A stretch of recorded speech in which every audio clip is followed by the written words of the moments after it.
Our typical use of the slope house is to do erosion control testing according to the ASTM standard D6459. And it calls for what I would call a very severe rainfall condition. We're able to simulate hurricane-type rainfall and associated erosion conditions.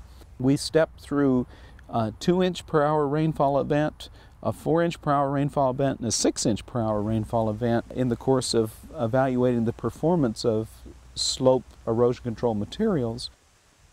Our 3 test slopes are 40 feet long and 8 feet wide and on a 3-to-1 slope.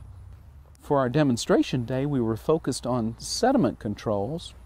So we thought about how to use the slope testing capability to demonstrate a sediment control. When you have a very long slope, you may not cover the whole thing with an erosion control material of one sort or another, although I wouldn't necessarily agree that there's ever a good time for that. But you can do interrupters along the slope so that anything that erodes in a zone can get stopped before it continues to flow down and erode again. There's also another way that sediment controls have been used, and that is a sheet of material that's thick and rough right along the perimeter, like maybe a thick blanket along the edge of a site.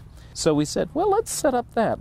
We'll put a blanket material at the bottom of one slope, we'll put interrupters on another slope, and then we'll run the third slope with nothing so that we can compare what happens if you do nothing.